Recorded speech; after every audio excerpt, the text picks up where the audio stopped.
Hey everybody, welcome to another episode of Blue the Bat Boys Corner. Today we have former Tampa Bay Ray, Richie Shaffer. Thank you for coming on. How you doing? In 2012, the Rays drafted you in the first round. How special was it for you to get drafted that high? Yeah, it was a pretty cool experience, man. That was kind of a culmination of a lot of years of hard work, and for a team to sort of acknowledge that and take an opportunity and a chance on me in the first round, like that was pretty special. Now in 2015, the Rays called you up to the big leagues. Can you tell us your call-up story? Yeah, I was in Durham. We were playing Gwinnett. It was probably about the fifth or sixth inning, and I had gotten a base hit into right, and I was on first base. And after the inning was over, manager called, kind of told me I was out of the game, and I was all confused. I thought maybe I'd done something wrong. I was like, no, I saw something. What happened?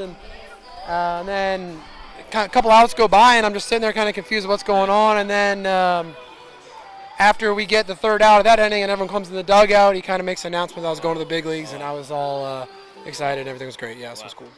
Your first big league hit was a solo homer. What are your thoughts as you rounded the bases? Yeah, it was awesome. It was really cool. That's kind of a moment you dream about as a kid growing up, and for my first hit to be something noteworthy like that was pretty incredible.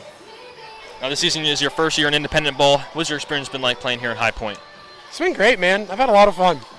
I wasn't quite sure what to expect when I was coming in, but it's been a lot of fun. I've really enjoyed it. I definitely think that affiliated baseball can learn a lot from independent baseball, and just in terms of, trusting guys to do things they need to do and not micromanaging as much. I mean, here in High Point, and our manager Jamie gives us the freedom to kind of do what we need to do to prepare and get ready for games, and it's been a good experience. I've had a lot of fun.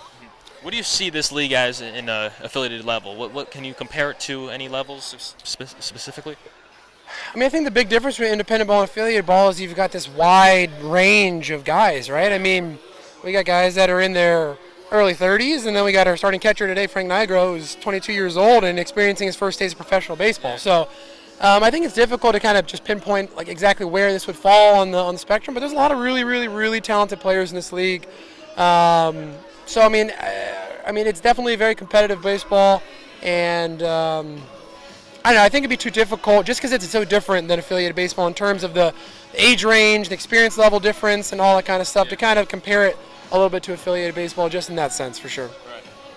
Now there are many new league rules in this league this year. What are your thoughts on that automatic strike zone? It's something else. I'll say that. Yeah, I mean it's. Obviously, I know they're trying to experiment and make the game more consistent, more reliable for everyone. I mean, obviously, I think the technology needs a little work. I'll just say that. I don't know if it's as reliable as it needs to be right now. Right. But obviously, MLB is trying to find ways to make the game as consistent as possible, and one way to do that is use us to sort of experiment with this TrackMan system, and whether or not we like it or not, it's sort of not really up to us. So we just kind of have to deal with it every day and try to not let it affect us one way or the other, and go about just still playing our game, because there's times where it can just it's just a little different. It just takes a little getting used to, for sure. Last question: what advice would you give to a younger player? I mean, if you're a younger player, I mean, my advice would just be, just don't let anyone else dictate your future, man. There's a lot of people in this game that are going to want to tell you how to do things, tell you how to do it, when to do it, why to do it. Come up with your own reasons why you want to do things, man. Come up with your own convictions, understand what makes you successful, what makes you tick as a player, and literally give it everything you have, every moment you have, because the window in this game closes really quickly. And if you don't, pursue it with everything you got, every moment that you have the opportunity to be on the field, then you can look back and regret it, and you just don't want to do that. All right, thank you. Yeah, appreciate it.